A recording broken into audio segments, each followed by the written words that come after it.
Please. Sit. I'll sit. I'll sit too.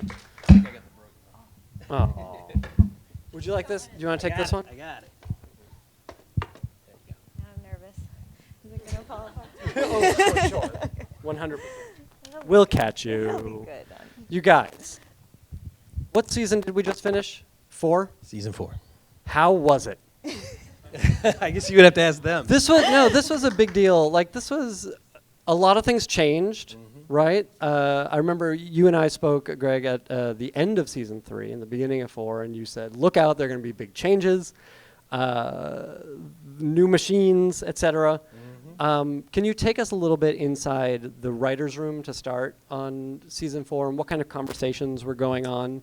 Sure. I think this season, what we had promised everyone was this was the Cold War, and there were it was a battle for supremacy between two gods. There was also a municipal war going on at the time of Dominic and Elias, but I think the more compelling, larger, greater story, or the one that sort of superseded it in stakes, was what Samaritan was up to in terms of trying to vanquish the machine.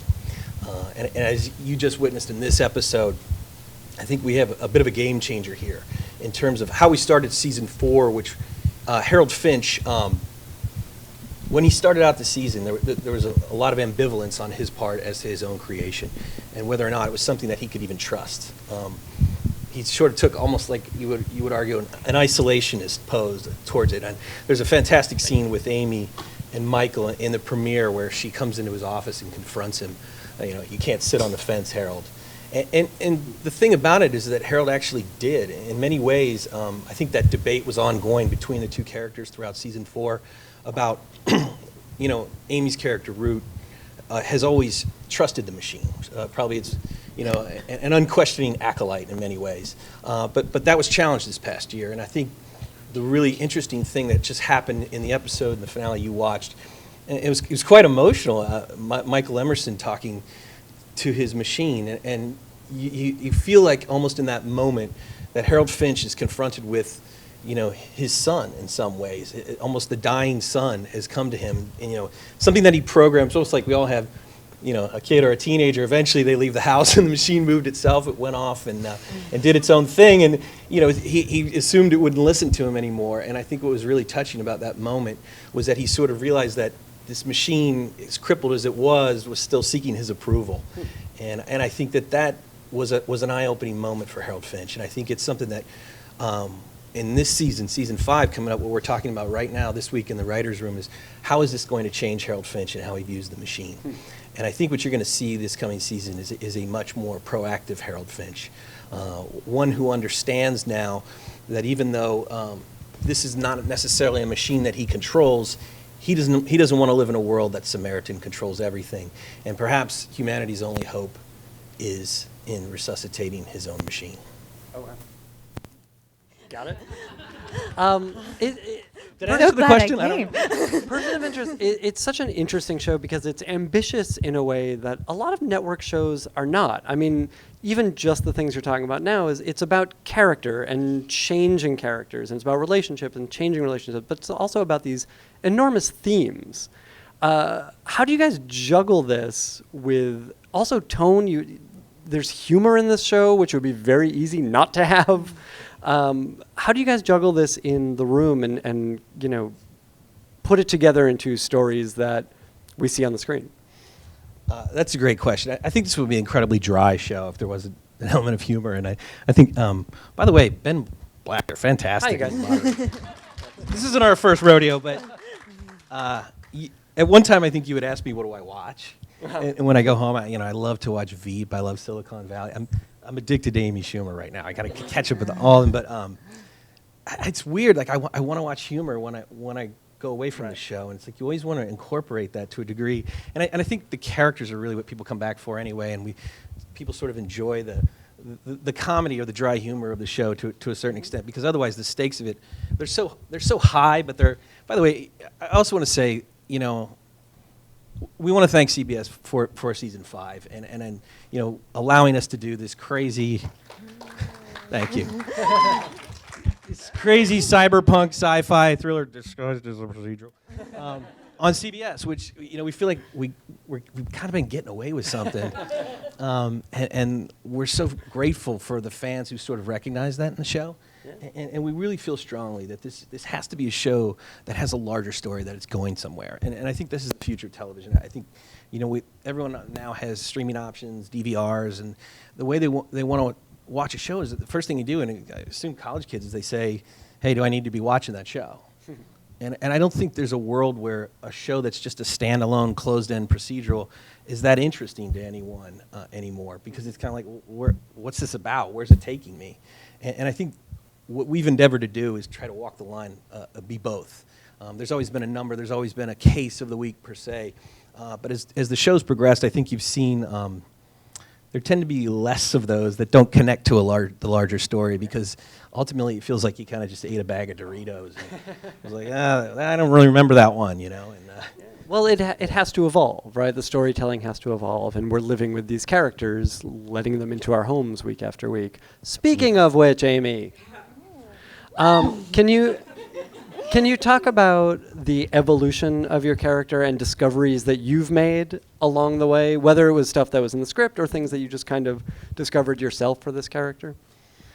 I mean, I think that is probably my favorite part of being on something that is a sci-fi or a genre show, and I don't think I was ever that fooled by it, because my character I never really saw much procedural stuff. I've always been involved in sort of the larger picture, but just the changes that, I open, every time I get a script, I'm excited to see what they've come up with, because it goes, and it speaks to what you're saying about really the great writers that, 1 week I'm in a bear costume, and then the next week is like a huge tragic event. And so you get to just do the whole spectrum of different things, and starting off as a bad guy, and now really feeling like I have a family with the team and Team Machine, and so it's such a fun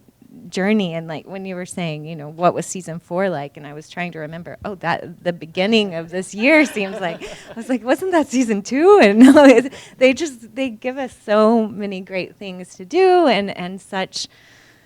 I just feel super blessed to be able to play this part, because I'm always getting to do things that I would, my mom's here, and, I don't think she ever thought I would be killing people.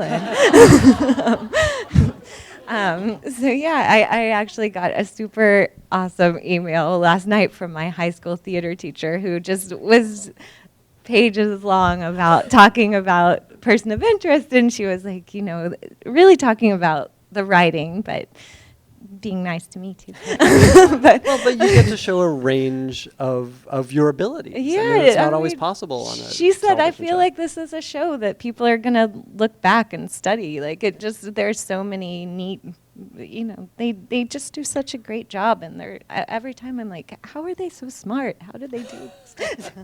That's my next question. How are you so smart? I'll pay Amy later. You think you're so smart.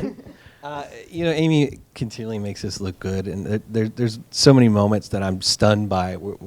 The moment, obviously, when Shaw got shot, and the last shot of Amy in the elevator closing, you're just like, just takes your breath away.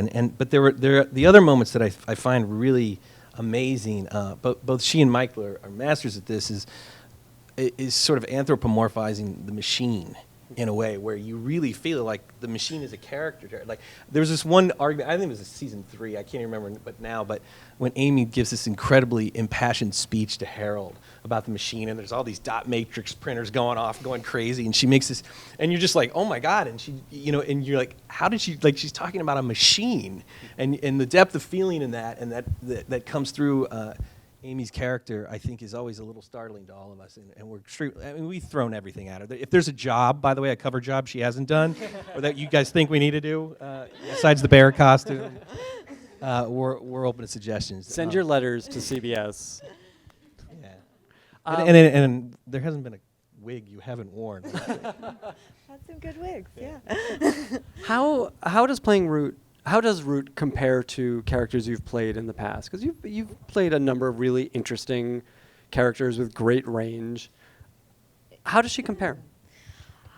I mean, it's hard because I'm in it, but it feels like I'm just still so excited about this part. And I think I have been really lucky because I've always I've never really, so many women complain like, oh, you have to play the mom or the girlfriend. And I'm like, really? Who?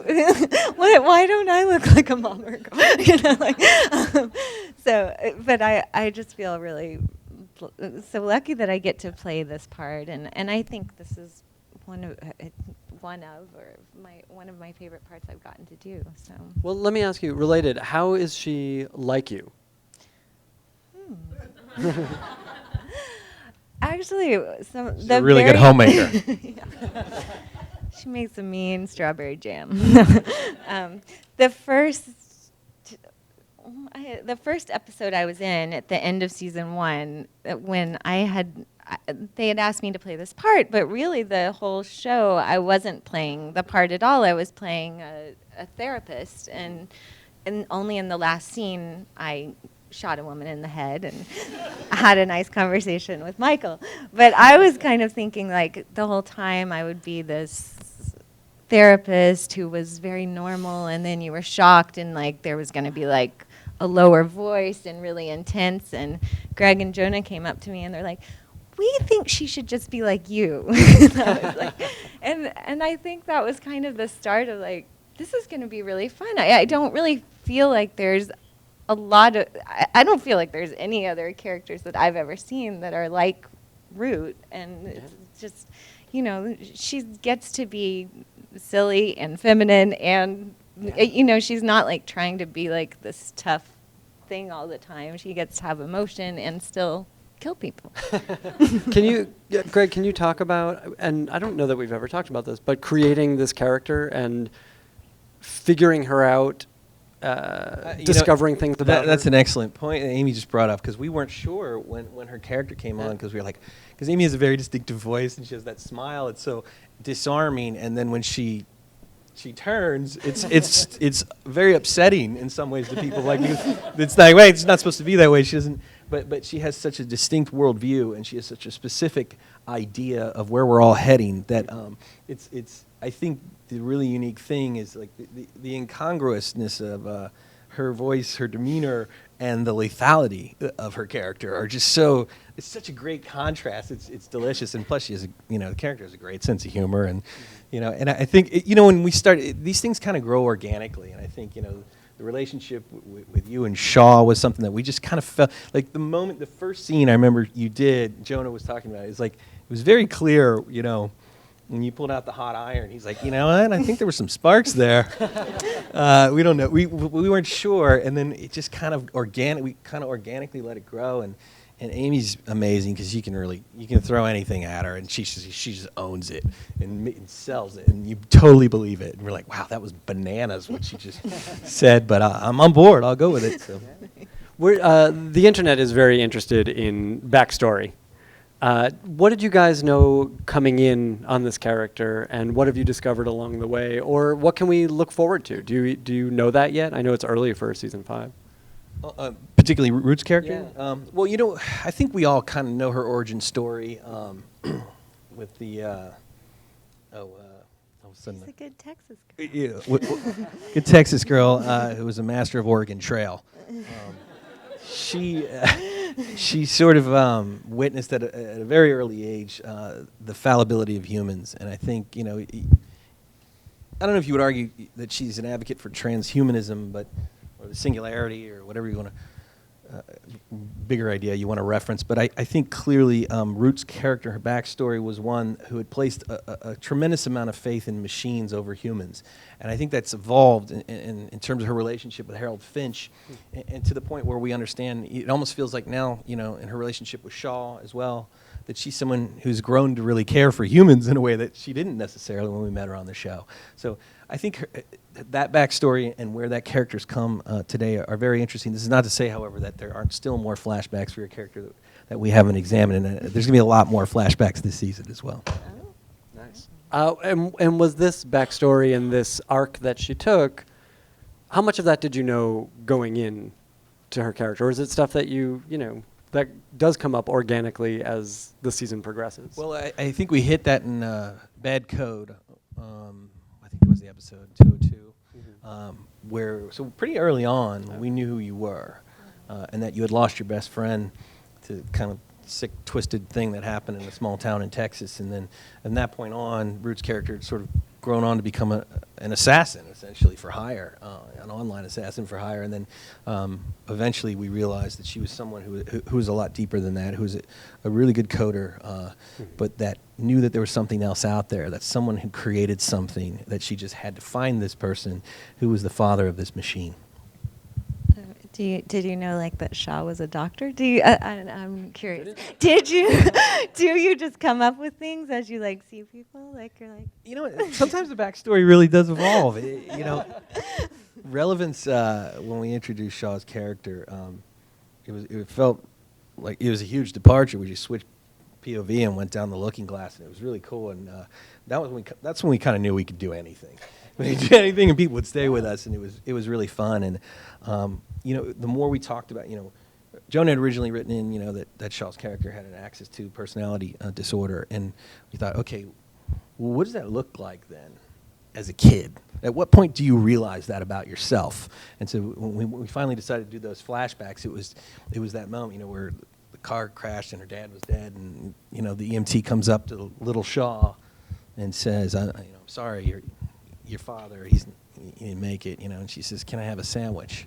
And this was almost like, whoa, it was this disorienting moment of like a kid who just registered logically what was being said, but just moved right past it. And you realize, oh, that informed her character and the killer she became. And why, at a certain point, you know, when she realized she was a doctor, that, you know, her mentor at the time said, you know, maybe you might want to think about something else. Because what she lacked truly was that nurturing aspect, that idea that a doctor, you know, the bedside manner.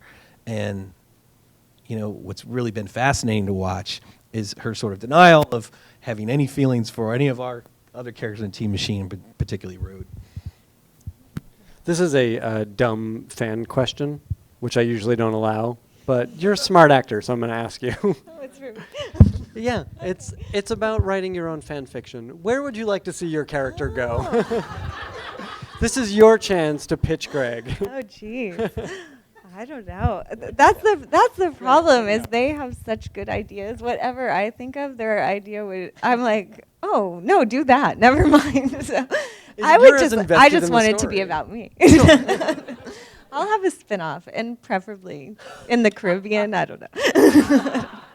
There's got to be problems there too, right? All right, we want to make sure we have time for questions from you guys. You have questions? Yes? All right. When I call on you, please stand up and ask your question loudly. Are we recording this? Does anyone know? Yes. We are. All right. Should I repeat the question? Yes, because your mic is... Okay. So I will repeat the question, and then you guys can answer right here. Stand up, please. Hi. Amy, specifically, how do you feel about, as a fan of the show, the relationship between Ruth and Shaw, and does that inform how you play her in those scenes? Amy, how do you feel about the relationship between Root and Shaw, and how does that inform how you play those scenes? It's actually been interesting because at the beginning of this year, we sort of started to see that it was going that direction, and we kind of were both, and no one ever actually said, this is what's happening. But we all knew Sarah was pregnant and was going to be leaving, and then it became a certain point, I think it was David Slack's episode, where he was like, oh no, this is not innuendo. This is actually what we mean to write. And so I think we were kind of like playing catch up to it at the beginning. But there was sort of, it also was just, it was always so much fun. It is so much fun to do scenes with her because our characters are so different and because she has this just the way she is and looks at me, it just cracks me up. And I like I like being able to mess with her, and that I can bother her even is fun to try to do. But I think it really started to hit me after she left, like after she was gone, and the stuff that the character started to go through. And I feel like that was just a major transformation in my character and in pretty much everything that Greg's talking about caring for people and the machine and questioning the machine for the first time, and that it really just, I was sad that she left, but it gave me so many good things to do. But hopefully she'll be back soon. So yeah, it definitely has had, I think it's been just, it's also been really neat that relationship has affected so many people in a positive way, and people saying things to me about them being a couple or not a couple, or just, how they are together. And I think that's been a really cool thing. Well, it's really a testament to you and to the writing that this is a very human thing in the midst of, these weird characters and this crazy world and a lot of wild stuff, big idea stuff that's happening, that it's the way that you two interact is very human. There's an emotional honesty in that. And I wanted to ask both of you guys about, TV is a moving train. There are a lot of moving pieces. How do you slow down and get that on the page or on the screen? It's a technique question. That's a really good question, Ben. I'm very good at this. I think it's been a real challenge when you do 22, 23 episodes a year in telling a larger serialized story. And like, we always looked at it like almost like, okay, can we do these in groups? Can we crescendo this arc at this moment and these 3 to 4 episodes, and then we turn around and we go more into like, it could be about Samaritan the Machine, and then you go into one about Dominic and Elias. So people get a little bit of a break. They get a little bit of a respite. You will not get that this year. It was just going to build into one locomotive train that explodes at the end of this season. But I think that's really difficult because you never know if you're on broadcast television, are people watching every episode? And I think I remember hearing a statistic once where it's like you're lucky if people watch 1 out of every 3.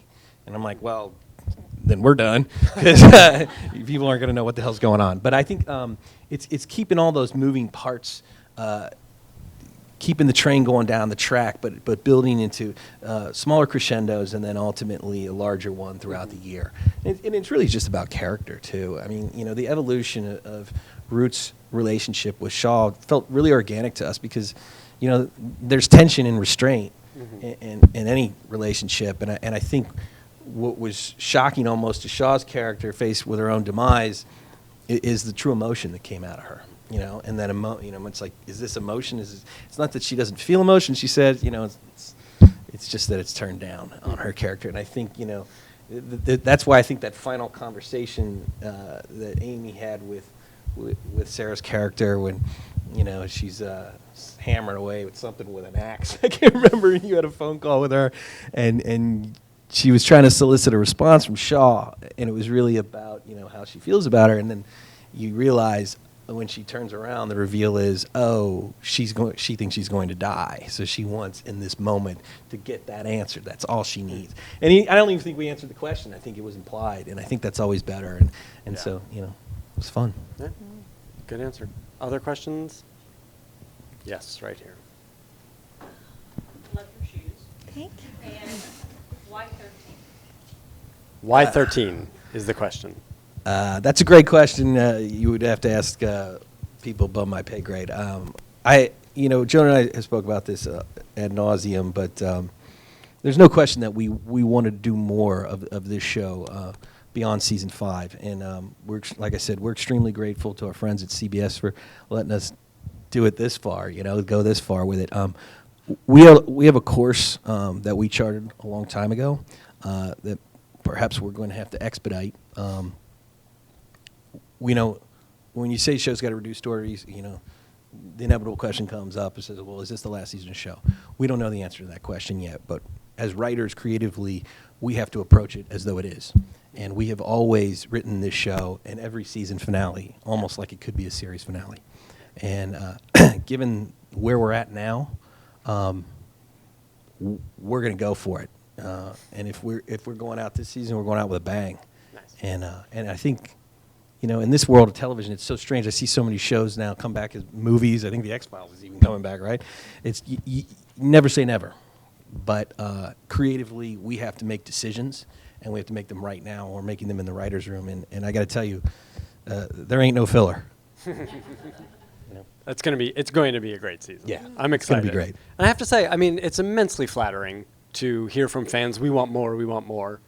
But how many episodes have you guys done already? We've done 90. Yeah, that's a lot of TV. We'd also like to point out, here's what's actually kind of nice about what's transpired.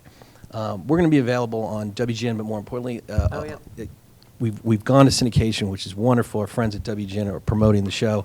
And we're also going to Netflix. So the show is going to be available, finally, for people to watch and to stream, which is something we've been banging the drum for years. We just weren't able to do it contractually. So we don't have the premiere date yet. Frankly, the longer we push it, I think it's a great opportunity for people who have heard about this show to try and go catch up to the show. You only got 90 episodes to watch. Well, it's a also weekend. Yeah. A long weekend. It's an interesting thing, and this is sort of inside TV, but I feel like this is the place to do it. Audiences, since you started the show, their viewing habits have changed. I mean, you talk about this being a secretly, like the trappings of a procedural, but it's not really a procedural. And I think audiences who may have tuned in the beginning were turned off because it was presented as a procedural. Mm-hmm. Now we know what the show really is. I think it's They may jump surprising how on. many people still think it's a I agree. procedural too. Yeah. So maybe maybe just because they associate CBS with procedural. Yeah. Maybe once you see it on Netflix, you'll think, "Oh, this isn't Yeah. what I thought." I think there's a great untapped audience for this show who just isn't aware of what it is. And everyone's been great about getting the word out, especially the fans. Really are, and you guys are a really discerning audience, and we're extremely grateful for you following the show. And we have our fans, and online fans, and IGN and IO9. They're all onto us, and we love those venues because it's the most interesting thing is to read the comments.